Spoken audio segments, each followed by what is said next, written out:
কি করবেন?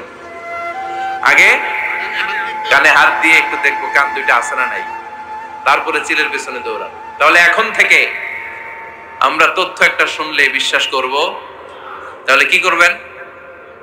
বলতে হবে কি করবেন? যাচাই বাছাই, জাস্টিফিকেশন অফ দ্য নিউজ। কোন নিউজ জাস্টিফিকেশন ছাড়া আমরা প্রচার করব, বিশ্বাস করব, শেয়ার করব না। আল্লাহ বললেন, ইয়া আইয়ুহাল্লাযীনা আমানু লা ইয়াসখার কওমুম মিন কওম। ওহে আমার ঈমানদার বান্দারা, শোনো শোনো, খবরদার কখনো কোনো মুমিন বান্দারে ঠাট্টা করো না, অবজ্ঞা করো না, ঠাট্টা করো না। তার মনে কষ্ট হয় এমন কোন কথা তারে বলো না। Never scoff of anybody. কাউকে নিয়ে ঠাট্টা করবেন না, তার দেহ নিয়ে, তার আকৃতি নিয়ে, তার বংশ নিয়ে। এক লোকের বাবা ছিল চোর, কিন্তু তার ছেলে অনেক ভালো। আপনি কি তারে বলতে পারবেন তুই চোরের ঘরের চোর? বলতে পারবেন?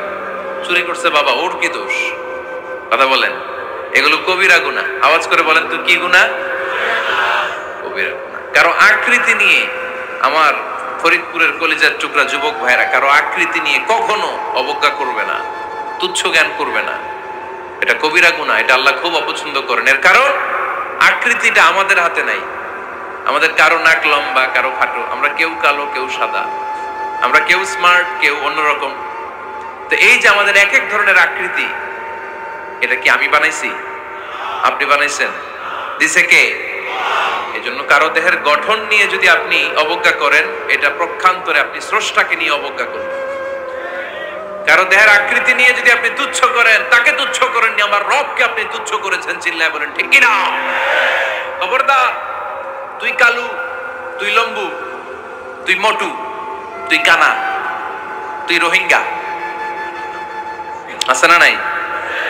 ইদানিং ইদানিং এটা খুব চলে। এই রোহিঙ্গা নামটা আছে না? ফরিদপুরে এগুলো ঢুকে নাই না? আমাদের ওইদিকে দেখি কি অবস্থা, কারোর সাথে কেউ লাগলে তুই রোহিঙ্গা। কি আশ্চর্য, এই গালি কবে আসলো? হ্যাঁ, অনেক ধরনের গালি। ঢাকায় আর একটা চলে ফইন নির্বুত, কি বলে? এই এগুলো আগে শুনি নাই আমরা, রিসেন্ট এগুলো বলা শুরু করছে। ফইন নির্বুত, রোহিঙ্গা না। এগুলো বলে আপনি কাউকে অবজ্ঞা করতে পারবেন? পারবেন না। খবরদার, এটা কবিরা গুনাহ, এটা ছোট গুনাহ মনে করবেন না। কারণ আকৃতি নিয়ে তুচ্ছ করা যায় না, কারণ আকৃতি দান করেছে কে? ওয়াল্লাযী ইউসাউইরুকুম ফিল আরহামি কাইফা ইয়াশা লা ইলাহা ইল্লা হুয়াল আজিজুল হাকীম। তিনি এমন সত্তা যিনি তোমাদের চেহারার অবয়ব দিয়েছেন, তোমাদের আকৃতি দান করেছেন তখন যখন তোমরা মায়ের পেটের ভেতরে ছোট্ট চোখের মতো ছিলা। মায়ের পেটের ভেতরে আমরা যখন সবাই এত ছোট্ট, তখনই আমাদের চেহারার আকৃতি